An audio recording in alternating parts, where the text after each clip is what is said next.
안녕하세요. 최진호입니다. 최진호의 신앙탐구 124번째 시간입니다. 오늘은 생명의 말씀이라는 제목으로 말씀 나누겠습니다.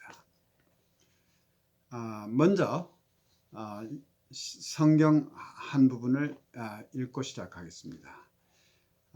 요한 1서 1장 1절에서부터 4절까지 말씀입니다. 1장 1절에 태초부터 있는 생명의 말씀에 관하여는 우리가 들은 바요 눈으로 본 바요 주목하고 우리 손으로 만진 바라 했습니다. 여기서 태초부터 있는 생명의 말씀이라는 이 말씀을 딱 보면은 뭔가 딱 연상되는 구절이 나옵니다. 같은 저자, 즉 같은 사도 요한이 기록한 요한복음의 1장 1절에서도 태초에 말씀이 계시니라 라고 했습니다. 그때 이 말씀이라는 단어의 뜻은 영어로는 로고스 라고 하는데 예수님을 의미하는 단어입니다.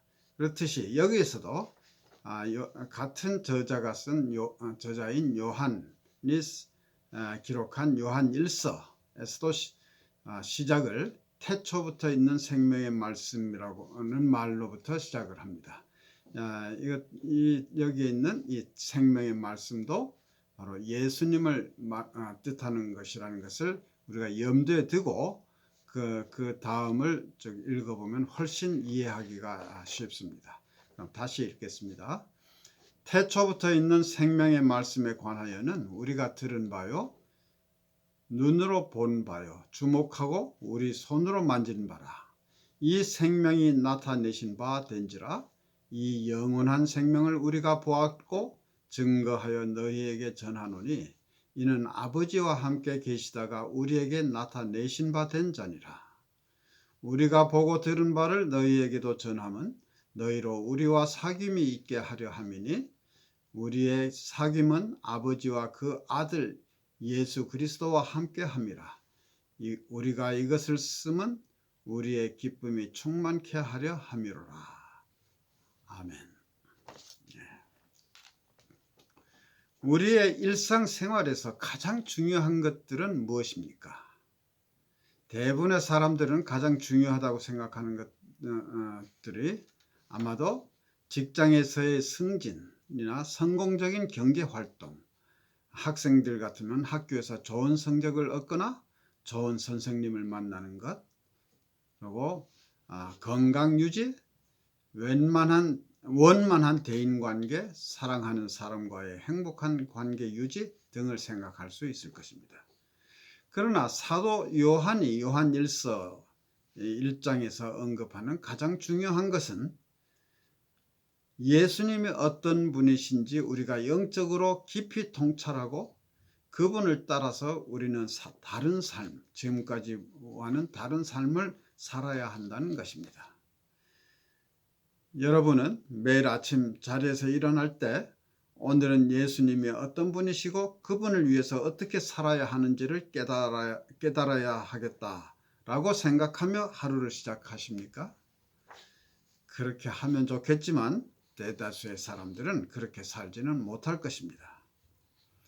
많은 사람들은 오늘은 이발을 해야 되겠다든지 은행에 가서 현금도 찾아야 하고 친구를 만나서 점심도 같이 먹고 쇼핑도 하고 돌아와서는 집안 정리도 해야겠다는 등등의 잡다한 일을 생각하게 됩니다. 이러한 잡다한 일들이 사실상 우리의 삶을 점령하고 있습니다. 요한이 언급한 것처럼 예수님에 대해서 생각하는 일은 나의 삶과 어떤 관계가 있나? 이것이 나의 잡다한 일거리나 재정적인 염려를 줄여줄 수 있는가? 이것이 나의 삶을 보다 낫게 해줄 수 있는가? 우리는 보통 삶이 순탄할 때는 하나님에 대해서 그다지 생각하지 않고 지냅니다. 그러나 현실의 삶이 어려워지고 힘들 때 우리는 하나님을 찾게 됩니다.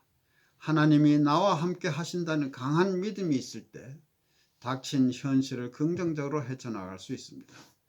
나와 함께 계시고 일하고 계시는 하나님을 느끼지 못할 때 우리는 절망, 고독, 염려, 스트레스, 무의미, 분노, 공포, 좌절감을 경험하게 됩니다. 사실 이것들은 우리 시대의 모든 문제들입니다. 요한이 요한 1서를 기록한 당시의 사람들도 이와 똑같은 종류의 어려움을 맞고 있었습니다. 요한은 그들에게 우리의 기쁨이 충만케 하기 위하여 이 편지를 썼다고 1장 4절에서 밝히고 있습니다. 에베소에서 교회를 어렵게 하고 잘 믿는 사람들의 믿음을 혼돈시켜서 도덕적으로 추락하게 한 거짓 선생들에 의해서 야기된 위기를 당해서 요한은 그들을 격려하기 위해서 이 편지를 썼던 것입니다. 이 편지의 요점은 예수님은 하나님이자 사람이다. 예수님 안에서 서로 용서하고 자유와 풍부한 형제사랑 가운데 살아가라는 것입니다. 예수님은 어떤 분이신가? 다른 사람들은 예수님을 누구라 하는가? 예수님을 좋은 분이 아니라고 하는 사람은 아마도 없을 것입니다. 흔히 현명한 선생, 좋은 일을 많이 한 사람, 영적 지도자 또는 선지자 등으로 생각하는 사람도 많습니다. 그러나 그 대답은 옳은 대답은 아닙니다. 기독교인들 중에도 예수님이 누구인지를 제대로 알지 못하는 사람이 많습니다. 예수님은 완전한 사람이면서 완전한 하나님이십니다. 예수님이 사람이면서 하나님이라는 사실은 매우 중요한 의미를 가집니다. 그러나 이 말을 제대로 이해하는 사람은 많지 않습니다. 대부분의 크리스찬들은 예수님의 인성보다는 신성에 대해서 더 많은 비중을 두는 경향이 있습니다. 또는 고도의 신학적인 말일 뿐 나와 관련 있는 현실로 받아들이지는 못하는 경향이 있습니다. 당시의 교회는 예수님이 어떤 분이신가에 대해서 주변의 유대인들과 이방인들 양쪽으로부터 도전을 받고 있었습니다. 고린도전서 1장 23절에서 바울은 우리는 십자가에 못 박힌 그리스도를 전하니 유대인에게는 거리끼는 것이요 이방인에게는 미련한 것이라고 하였습니다. 당시의 헬라인들은 물질 세계는 가치가 없는 것이고 영적인 것만 중요하다고 하는 힐랍 철학의 영향을 받아서 예수님의 신성을 쉽게 받아들일 수는 있었습니다. 그러나 그들은 하나님이 육신을 가지고 오셨다는 생각을 좋아하지 않았습니다. 매우 어리석다고 생각했습니다. 한편 유대인들은 아직도 모세의 율법을 중요시하는 전통에 강하게 매여 있었기 때문에 예수님을 도덕적 선생이나 선지자로 인정하는 경향이 있었고 하나님으로서의 예수님의 개념을 싫어했습니다. 당시의 사람들은 예수님의 정체성에 대해서 한쪽 측면만 받아들이려고 하였으며 사도들과 직접 목격한 사람들이 말하는 것을 그대로 받아들이지 않았습니다. 그리고 이러한 경향은 오늘날에도 있습니다. 크리스찬들과 믿지 않는 사람들 간에는 시각 차이가 있습니다. 오늘날의 기독교인들은 믿음으로 구원받는다는 생각, 이것은 많은 사람들이 인정하고 있습니다. 믿음으로 구원받는다는 생각과 관련해서 예수님의 신성을 받아들이기는 하지만 기독교인이 아닌 사람들은 예수님을 도덕적 선생 정도로 생각하는 경향이 강합니다. 그의 가르침은 따를만 하지만 그가 삼위일체의 하나님의 한 위로서 가지는 절대적인 권위는 인정하지 못하는 것입니다. 그러나 요한은 예수님이 하나님이자 사람이심을 매우 진지하게 설득하고 있습니다.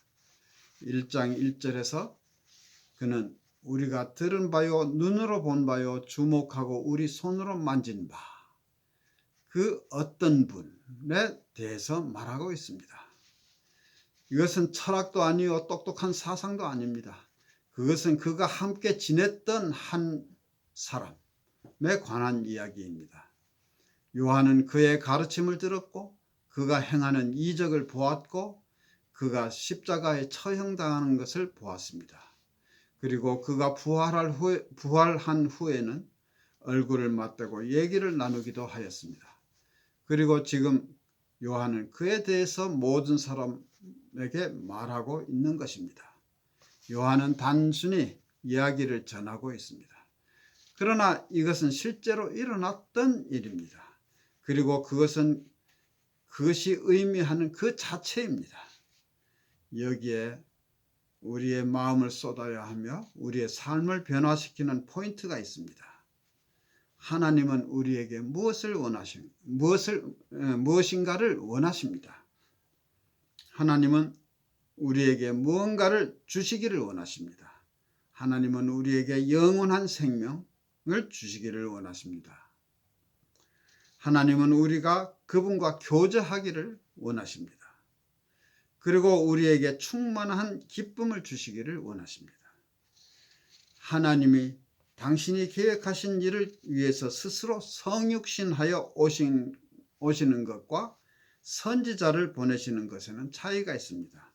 하나님은 이전에 수많은 선지자들을 보내셨지만 지금은 당신이 직접 오셨습니다. 하나님은 혼령으로 오신 것이 아니라 육신을 입고 오셨습니다. 이것은 하나님이 우리에게 보다 강한 연대감을 주시기 위한 것으로 생각할 수 있습니다. 이것이 하나님의 사랑입니다. 하나님은 오셔서 우리가 겪는 모든 것을 몸소 체험하시되 오히려 더 하셨으며 자신을 구하기 위해 12군단 더 되는 천사를 부를 수도 있었음에도 불구하고 그렇게 하지 않으시고 어린 양처럼 끌려가서 십자가에 죽으셨습니다. 여기에 진실이 있습니다. 하나님이 오셔서 우리 가운데 거하셨는데 섬김을 받으려 하지 않으시고 섬기려 오셨습니다. 우리는 항상 이 사실을 기억해야 합니다. 예수님께서 나를 위해서 자신의 생명을 주셨습니다. 그분은 나에게 충만한 기쁨을 주십니다. 그분은 나와 친밀한 교제를 나누기를 원하십니다. 그리고 그분은 나에게 영생을 주십니다. 우리는 이 중 어느 것도 빼앗길 수 없습니다. 하나님이 우리에게 오셨는데 죽으시기 위해서 오셨습니다. 하나님은 우리를 구원하시기 위해서 오신 것입니다. 내일 당장 무슨 일이 일어나더라도 하나님은 우리 편에 계십니다. 모든 것을 나 혼자 다 할 수 있다고 생각하지 맙시다. 옷이든 좋은 돈이든 좋은 옷이든 좋은 성적이든 우리가 좋아하는 무엇이라도 그 안에 하나님이 함께 하지 않으시면 그 무엇으로도 당신의 영혼을 채울 수는 없습니다. 생명의 말씀은 지금 이곳에서 일하고 계십니다. 하나님은 이미 일하고 계십니다. 그리고 우리가 그 일에 참여하도록 부르시고 계십니다. 우리와 주위에 있는 사람들은 사도 요한이 우리에게 전하는 진리의 말씀을 들어야 합니다. 우리는 이 일을 위해서 기도하고 하나님의 하시는 일을 통찰하여 이해하고 준비하고 참여해야 하는 것입니다. 모두 5장으로 된 요한 1서를 끝까지 읽어보면 같은 말이 반복되는 것을 볼 수 있습니다. 이것은 고전적인 히브리식 서술 방법이라고 합니다. 요한은 같은 말을 반복하지만 그때마다 새로운 관점을 추가하여 그가 말하고자 하는 주제를 강조합니다. 그가 말하는 요점은 예수님은 하나님이자 사람이다. 우리는 그러한 맥락으로 살아야 한다는 것입니다. 유일하신 하나님이 우리를 구원하시고 자유케 하시기 위해서 오셨습니다. 하나님은 우리가 자신의 임재 가운데 살기를 원하십니다. 이것이 중요한 것입니다. 감사합니다.